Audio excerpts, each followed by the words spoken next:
I was 23 the day my life cracked open. A junior nurse from Duluth, swept into a marriage everyone told me was practical. Harold was polite, heir to a sprawling farm. A solid catch. My aunt squeezed my hand at our engagement and whispered, "Stability matters more than romance, dear." I wanted to believe her, but the farmhouse was no home. From day one, Harold's mother, Helen, watched me like a hawk. My casseroles were cafeteria food. My folded napkins were wrong. She left notes under the sugar bowl cataloging my failures. Harold, so sure in private, shrank to a boy under her stare. His father, Frank, tall and weathered, kept silent. I thought he might be my ally, but he became another wall, always leaving the room when voices rose. I told myself I'd endure. That's what women did. And then I got pregnant. Helen softened, but only for herself. "Better for the baby if you stay with your parents," she said, too sweet. I knew she meant better for her, but the thought of escape made my pulse race. When I left, Harold's parting words were sharp. "Don't forget whose child you're carrying." I boarded the bus alone. No one saw me off, except Frank. Standing awkward in the cold, he said, "If it gets too hard, don't force yourself to come back. Ask your family to protect you." For the first time, I realized he'd been watching all along. At my parents' home, the air smelled of cinnamon and laundry soap.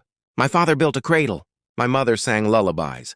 And when my daughter was born, a dark-haired miracle, I whispered her name into her tiny ear, Sylvia.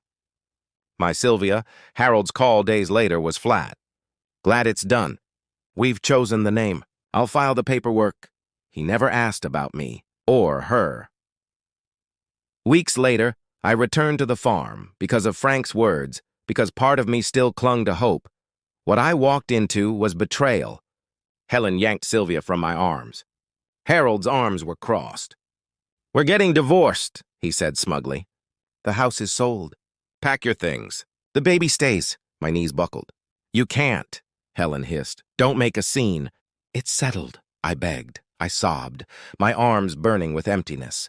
And then a voice, deep, commanding, the one voice I never expected to rise.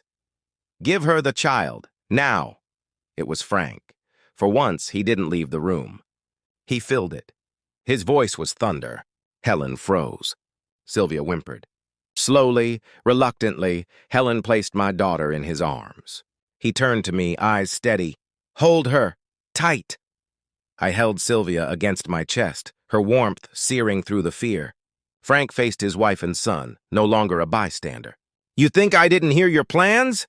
The late-night whispers. "You were going to use her, throw her aside, and keep the child. You didn't even ask about your daughter's birth, Harold. You're not a father. You're a coward," Harold stammered. Helen sputtered. Frank didn't flinch.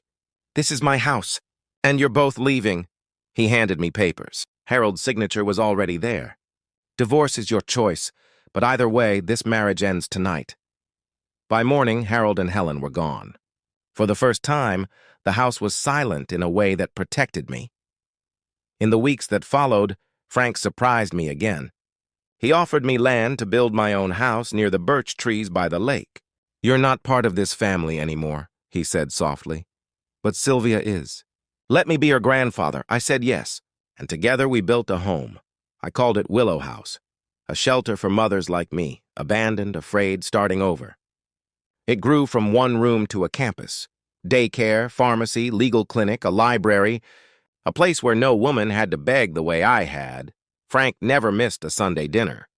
He taught Sylvia to fish, to fix a tire, to laugh again. He called her my heart's second chance, and when he died, he left everything to her. Now, decades later, I sit on my porch as my granddaughter plays in the yard. People call me strong, resilient, a fighter, but I know the truth. I am the woman who almost lost everything, until one man, who had been silent too long, finally found his voice, and that voice saved us.